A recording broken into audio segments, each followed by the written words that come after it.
Hello and welcome to Wisdom Bites. Hope you're well. Thank you once again for joining us. Very much appreciated. Just a short video, I hope, today. And in today's video, I'm going to focus on the biggest event for Bitcoin for 3 years.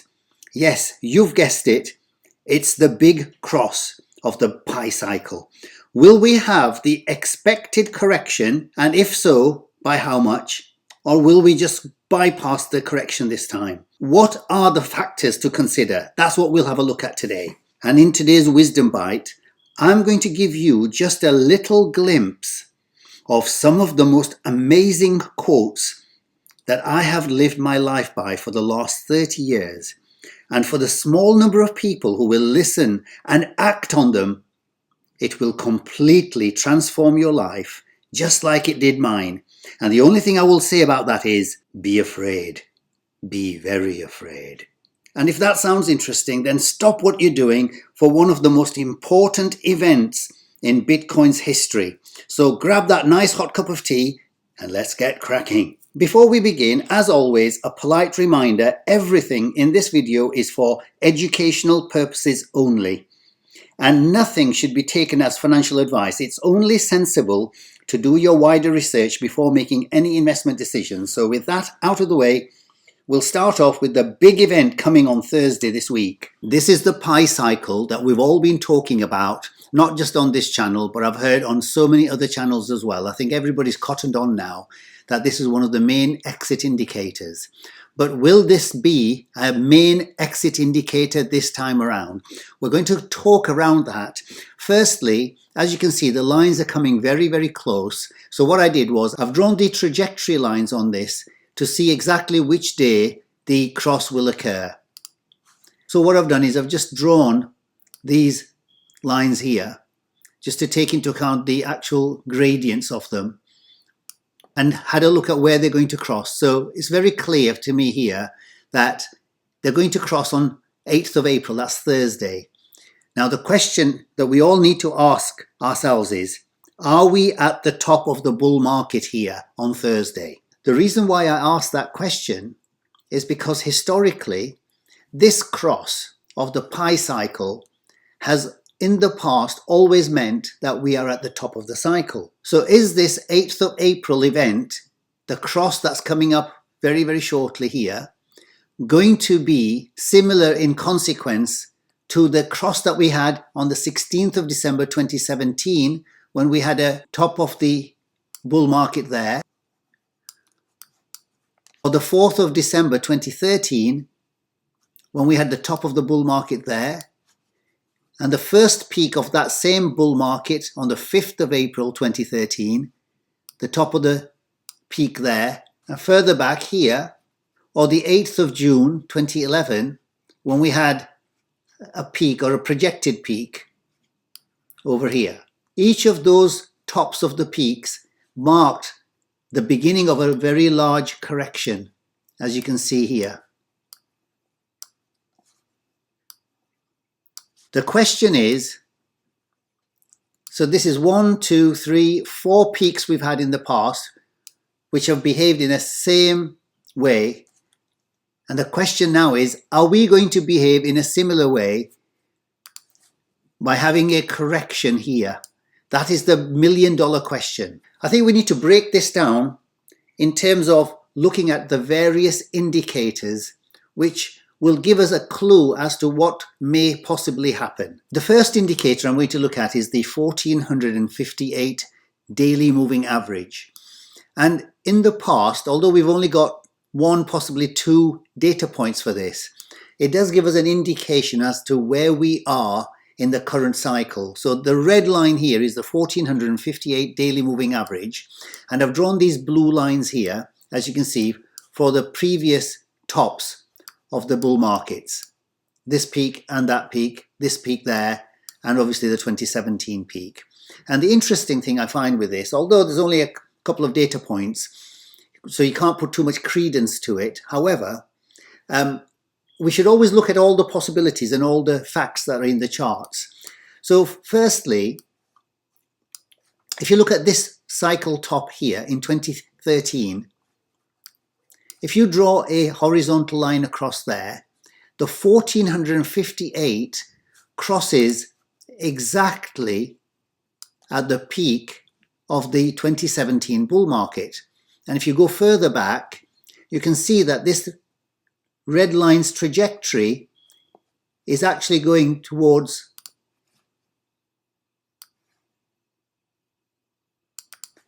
this peak here. If you take the trajectory of the red line, the 1458 daily moving average, down, and the reason why it does go quite sharply down is because if you look at the price action here, it's extremely sharp here.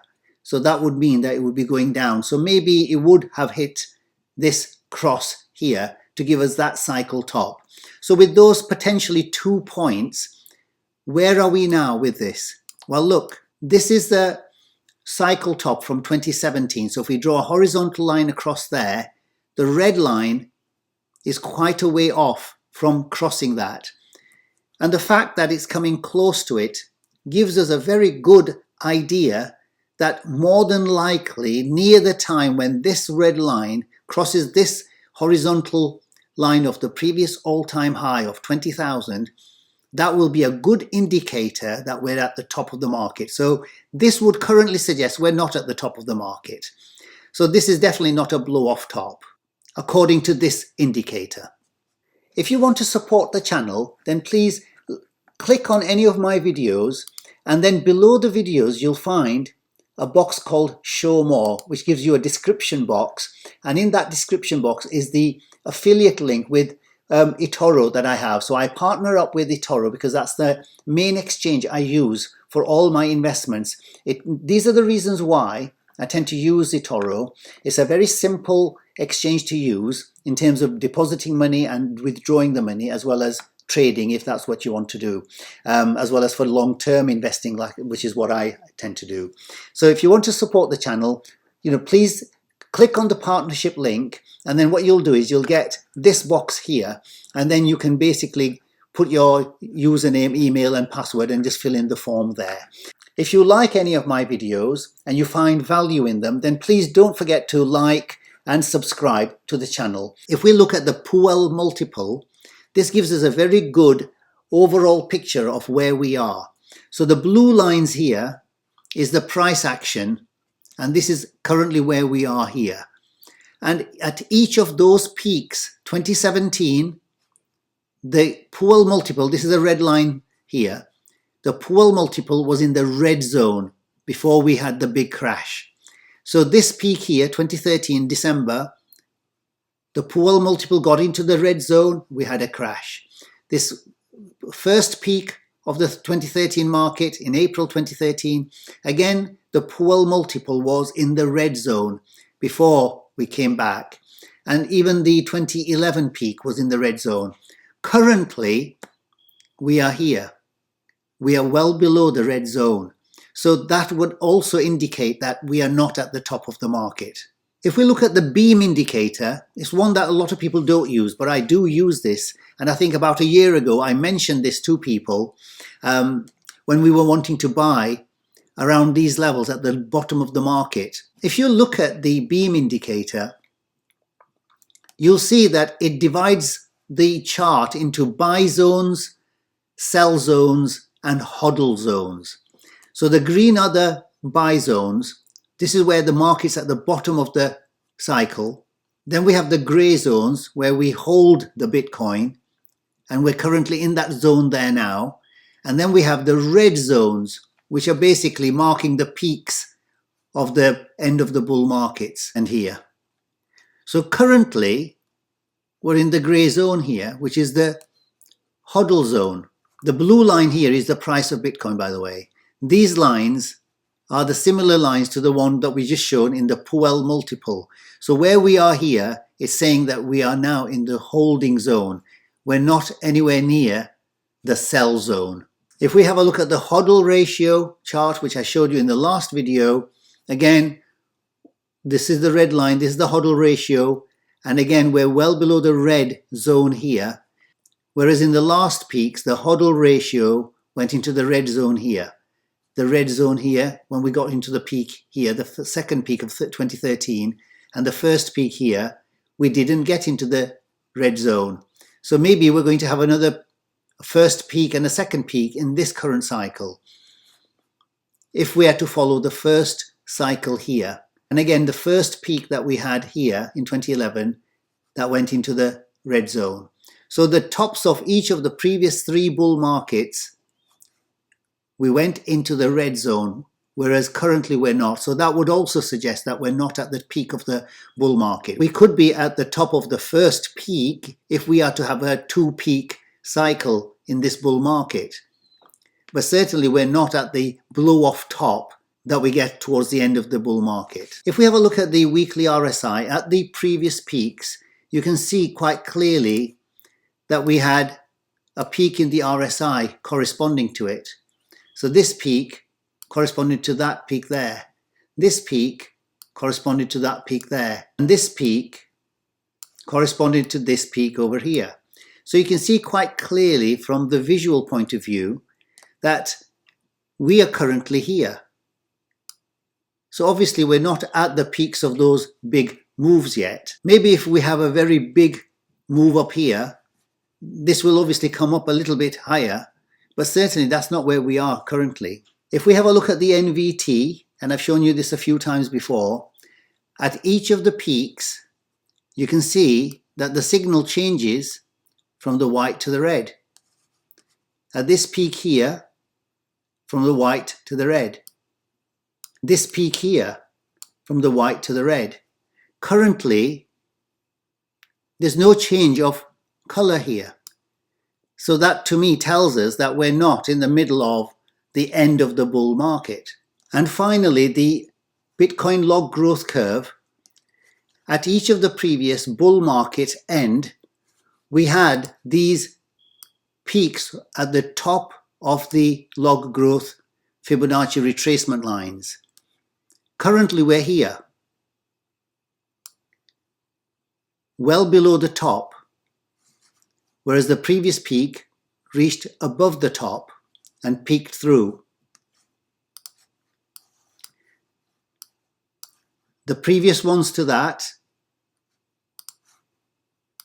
we were at the top of that line again and we peaked through. This one here, again, top of the line. So this would suggest that the current Bitcoin price being well off the top of the Fibonacci retracement line in the log growth curve chart would suggest that we're nowhere near the top. Yes, we could be at a peak of this, i.e. the first peak of a 2-peak cycle. We could still have that, but certainly we're not at the end of the bull market. So the question regarding the pi cycle cross is that, as we've seen, historically, every time we've crossed on the pi cycle, there's been a big correction. So the question now is, can we still have a big correction at the pi cross on Thursday? Well, just staying on the Bitcoin log growth curve, as I mentioned in the last video, whenever we've come up to this 76.39 Fibonacci retracement level on the log growth curve, at this point here, which is now currently at 66,000, we have actually gone up to that line and got rejected. That's what's happened historically, as we can see from here.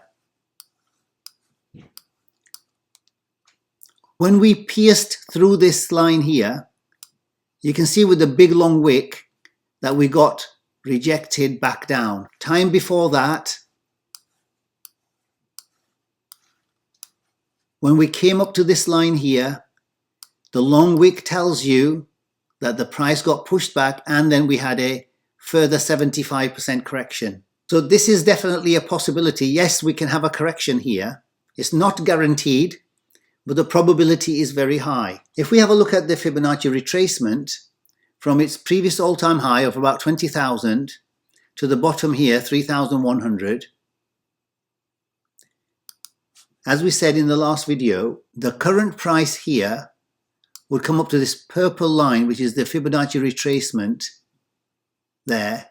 If we zoom in, the Fibonacci retracement at the 61.8 level here, times by 3, is at $64,000. So the chances are that we may get to that 64,000 and can have a correction.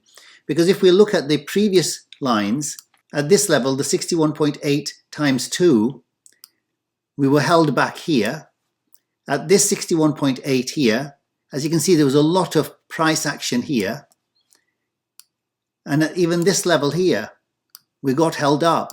So while we kept going through them, in between the Fibonacci retracement lines, we went through very, very quickly.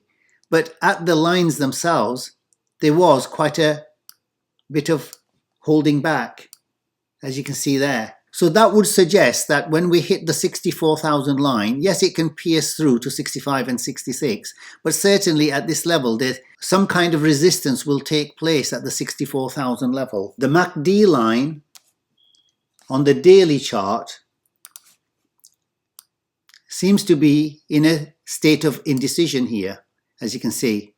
But if we look at the weekly chart, it seems to be wanting to turn bearish. It's pointing to a flat and possibly to a downward momentum. But on the monthly chart, as you can see, the MACD is looking very, very bullish. So the long term still looks very, very healthy, whereas the shorter term looks indecisive and possibly bearish. And finally, our Bitcoin investor tool is currently now at 73,257. This is the end of the line there. So by Thursday, that could well be, it's growing at around about $500 a day. So that would take it to Thursday to around 2,000 more from where it is now. So currently it's at 73,000, so it could take it to 75,000.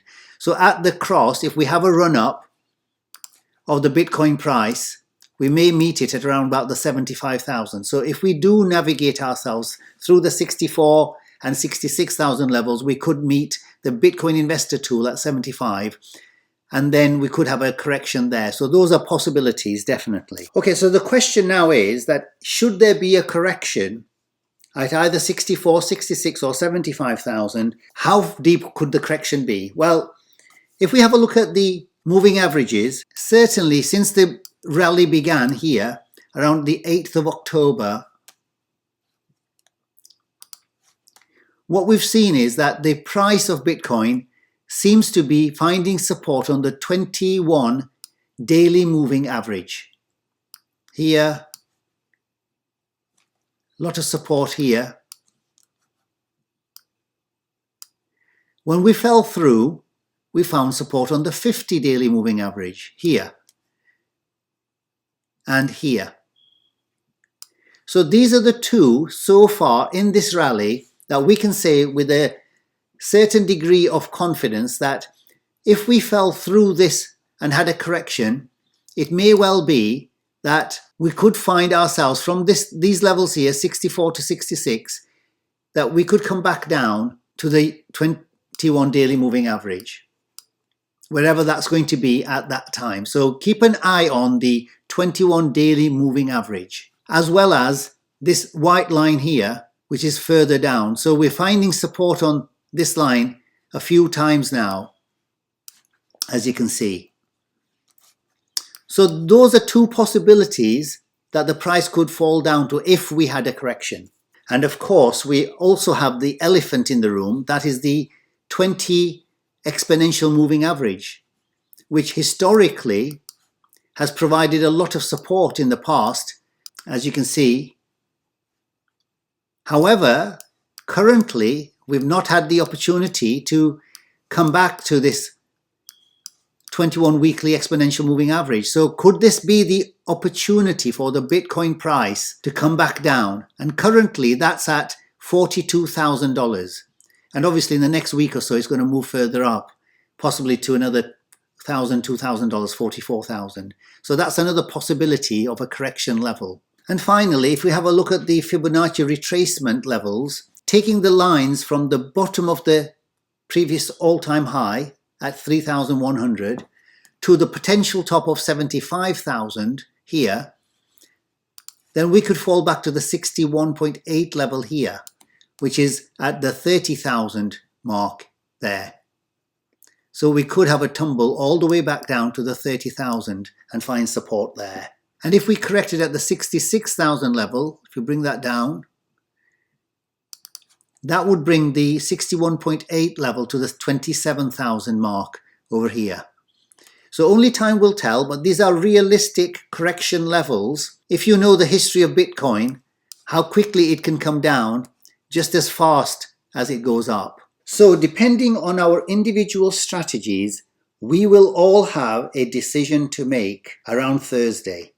Some will trim some profits at the cross and some will keep holding for the longer term, with the knowledge that we have that this cross does not appear to be the signal of the end of the bull market. So what will you do? It would be very interesting for people to share their thoughts in the comments below. So please leave your comments and suggestions about what you think about all this.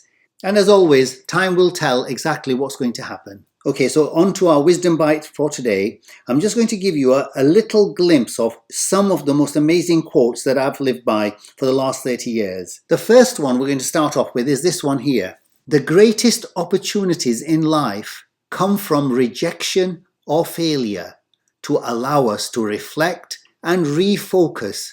And it is in those moments which feel like the death of our dreams that our truest potential is actually taking place. I hope you'll reflect on this, because if you look through your own personal histories and you look at all the really bad things that may have happened to you, that this quotation is actually very true to that. Certainly in my life, my greatest successes came from the moment I faced these difficulties here. The second quotation is this one here. If a door doesn't open, maybe it's not your door.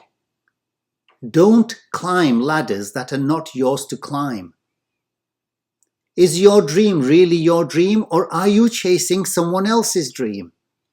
Are you chasing what you really want? A few things come to my mind when I see this, and that is that I see a lot of people wanting to chase the dream of becoming actors and actresses and becoming pop stars. But if you look at a lot of the pop stars and actors and very, very famous people, one of the things you find with them is that the majority of them seem to be very unhappy. They seem to be very sad or miserable, and often many of them commit suicide. So were they chasing the wrong dream? Were they trying to climb the wrong ladders? Were they chasing somebody else's dream, which wasn't really suitable for them? Our third quotation is something that a lot of people can relate to, and that is that it's in our pain that we find our greatest power. Success is not built on success, but in failure, frustration, and the fears you have to overcome. I think that's quite self-explanatory. And certainly in my life, whenever I've gone through difficulties and problems and issues and where I've had lots of mountains to climb, that was the start of the future successes that I had. And I hope you can relate to that. The next quotation says that every time we get rejected from something good, then remember we are just being redirected to something bigger, better, and wiser. And basically what he's saying is that sometimes we want something and we want it so badly, but we don't get it. And we don't realize that that's actually a blessing in disguise. That instead of getting what we wanted, we get something else which turns out to be something bigger, better, and wiser. And I can certainly relate to that. If you focus on the hurt, you will continue to suffer. But if you focus on the lesson, you will continue to grow. And how many times have we come across people who are living in the past, living on the negativity of what's happened in the past, living on circumstances in the past that actually gave them a lot of pain and hurt. And what happens is they park their emotions on the pain of it, the hurt of it. And you can see that they are continuing to suffer because of that. How about those people focusing on the lesson of that negativity, the lesson of that pain? If they did that, then they would definitely continue to grow as a person. And they tend to use language which you can tell what they're really trying to say. They'll use things like, oh, you don't understand what I've gone through. You don't understand the pain that I had. You don't understand. Once they say that, you know that they've parked their emotions on the pain of the past. There's just a little bridge that they need to make by refocusing away from the hurt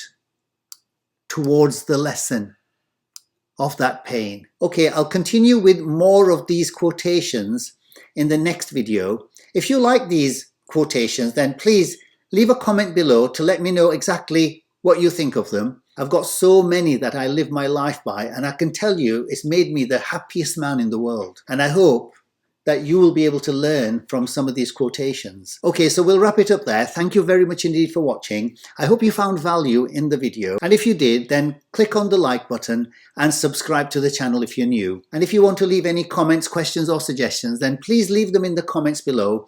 Until the next time, take care, stay safe, and I'll see you in the next video. Bye for now.